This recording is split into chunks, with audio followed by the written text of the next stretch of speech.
대표님, 사업자 대출 받고 사업하다가 폐업하게 되면 그동안 받은 대출은 어떻게 돼요? 일시 상환해야 하는지 아니면 연장이 가능한지 또는 없어지는지 궁금할 텐데 실제로 댓글이나 컨설팅 현장에 가면 많이 물어보시는 질문이죠. 특히 신용보증재단 같은 간접 대출, 소진공, 중진공 같은 직접 대출, 그리고 은행 대출까지 다 섞여 있다고 하면 더 헷갈립니다. 자, 폐업하면 모든 게 끝나는 것은 절대로 아닙니다. 사업자 대출 받고 폐업하면 어떻게 되는지 이 영상 끝까지 보시면 이해되실 겁니다. 자, 먼저 꼭 기억하셔야 될 게 있습니다. 폐업을 한다고 해서 대출은 사라지지가 않습니다. 폐업은 그냥 사업자 등록의 말소일 뿐이지 대출은 여전히 대표자 개인의 채무로 남아있어요. 여기서 헷갈리기 시작하는데 대출을 어디서 받았느냐에 따라서 처리 방식이 달라집니다. 먼저 소진공이나 중진공처럼 직접 대출의 경우 폐업해도 평소 잘 내고 계셨던 분이라면 기존 조건 그대로 상환이 가능합니다. 기관에서 전화도 따로 안 오고 강제 회수도 따로 없습니다. 그 다음은 간접 대출인데 간접 대출 경우에는 최종 대출을 은행에서 해주기 때문에 폐업을 하게 되면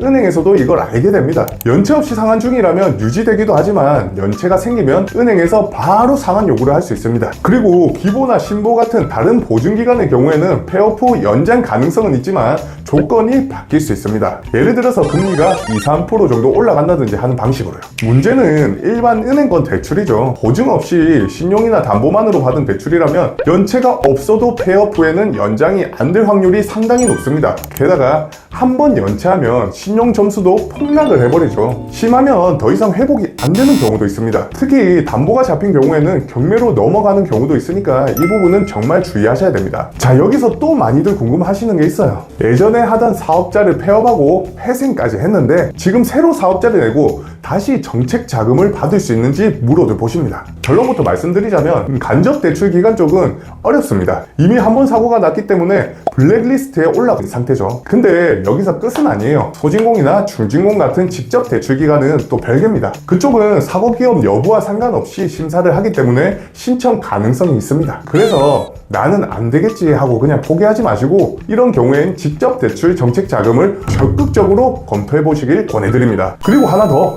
폐업 후에 창업한 대표님들을 위한 제도전 특별 자금이라는 게 있는데 이건 매월 신청할 수 있기 때문에 사업 재기에 좋은 디딤돌이 될 수가 있습니다. 사업을 하다 보면 누구나 어려운 시기를 겪습니다. 하지만 정책 자금은 기회를 주기 위한 제도이기 때문에 조건만 잘 맞추면 폐업 후에도 회생 후에도 다시 일어설 수 있습니다. 정책 자금 관련해서 궁금한 점이 있으신다면 고정 댓글에 상담 링크가 있으니까 편하게 문의해주세요. 앞으로도 사업에 도움이 되는 정보로 찾아뵙도록 하겠습니다.